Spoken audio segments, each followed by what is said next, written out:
Alors ici on se trouve dans le quartier commercial de Shanghai, à Pudong. Pudong c'est un nouveau quartier à Shanghai. C'est pas tout à fait un nouveau quartier, mais en tout cas c'est là où les grandes entreprises ont leurs bureaux.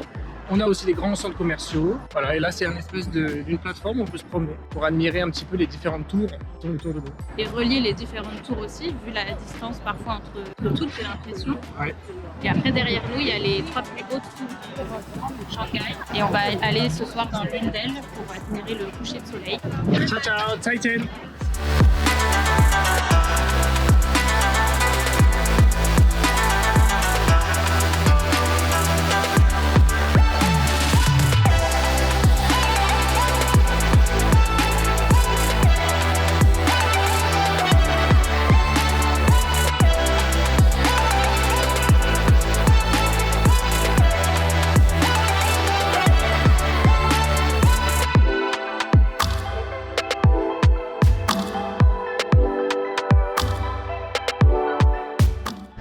On n'a pas fait grand chose pour l'instant parce qu'avec Tao c'est un peu compliqué. Il est en décalage horaire plus, manque de sommeil plus.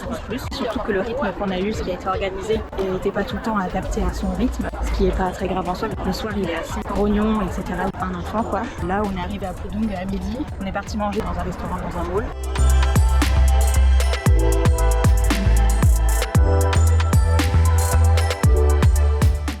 Il y avait une aire de jeu pour enfants avec plein de choses assez sympas, où c'était 15 € à peu près pour qu'il puisse y avoir accès toute la journée, donc c'est quand même un peu cher, mais c'était pas mal pour lui. Donc là on vient de sortir du mall, ensuite on se retrouve dans la plus haute tour de Shanghai.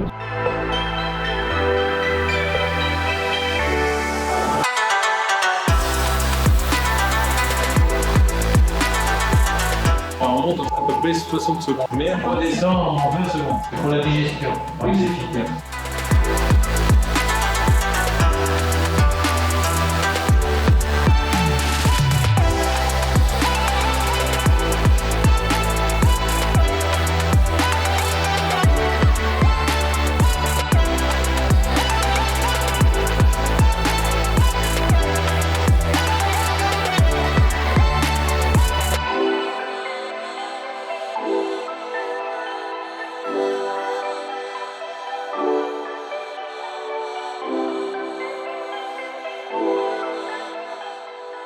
On est à 1 heure à peu près en transport, 1 heure et demie de la baie de Shanghai. Donc on est dans une résidence de la sœur de ma belle-mère. Et voici l'entrée de la résidence. C'est des grands bâtiments qui se ressemblent tous et la résidence est immense. On peut vite se perdre parce que tout se ressemble. Et des allées, ça peut vraiment faire un petit labyrinthe.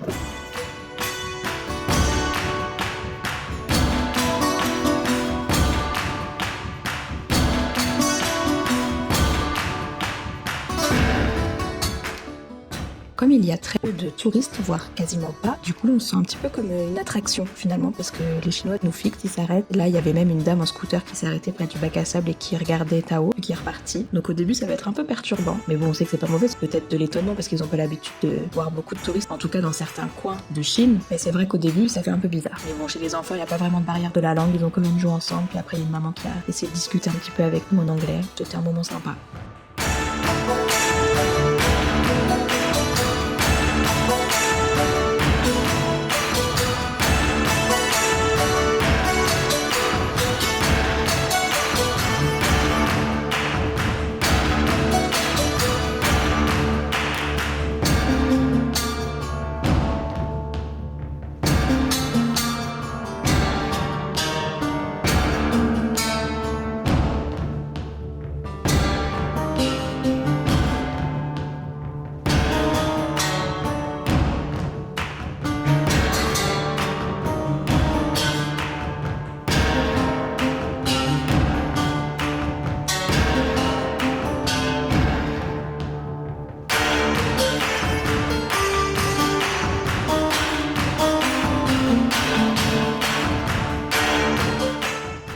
Encore dans un mall pour manger.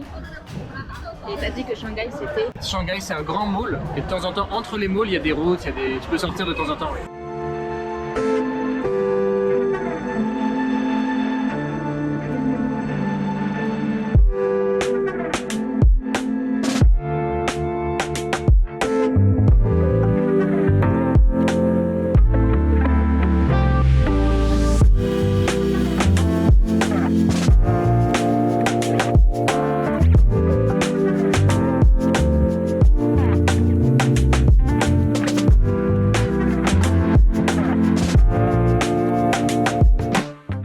après avoir mangé de délicieux xiaolongbao, on a marché jusqu'au Bund en empruntant la route de Nanjing. C'est l'une des rues commerçantes les plus animées au monde, qui s'étend sur plus de 5 km, berceau des premiers grands magasins chinois et rassemblant de nombreuses boutiques de luxe. Plus on se rapproche de la partie piétonne, plus ça se densifie et il devient difficile de circuler, surtout avec une poussette. Arriver le soir et admirer le Bund d'un côté et le quartier moderne de l'autre côté du fleuve, c'était super beau. En revanche, il y a vraiment beaucoup trop de monde à cet endroit.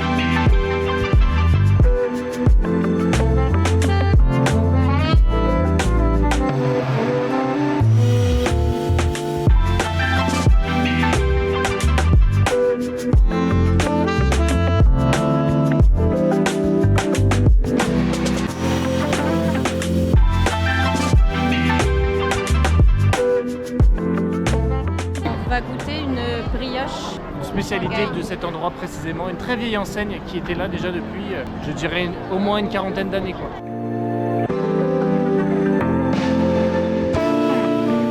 Dégustation en direct.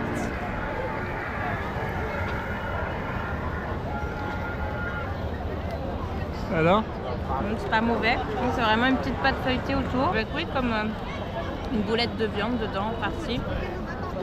Un petit goût un peu sucré. C'est bon. Et voilà le monde quand on traverse. On marche à 2 à l'heure. C'est vrai que c'est un peu oppressant. Faut être habitué depuis tout petit, en fait.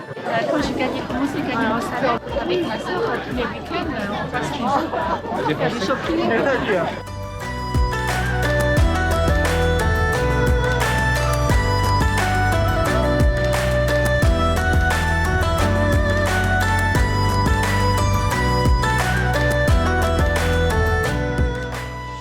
On n'a jamais le temps de traverser avant que le bonhomme devienne rouge. Il devient toujours rouge avant d'arriver à l'autre bout. Vous allez nous rouler dessus, là.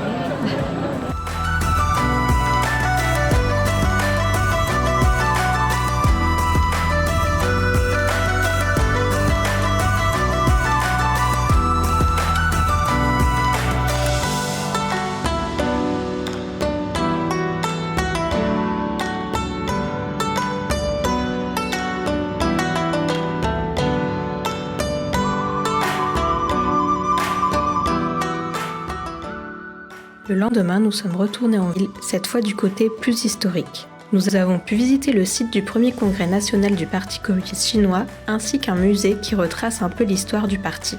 Après un super déjeuner dans un restaurant végétarien, nous nous sommes promenés dans le jardin et bazar You. Et là, une nouvelle fois, il y avait beaucoup trop de monde. Ça rend le lieu moins agréable, je trouve, mais par contre, c'était vraiment super beau, l'architecture est magnifique. Donc je vous laisse découvrir ça de jour comme de nuit, et on se retrouve la prochaine fois pour Pékin.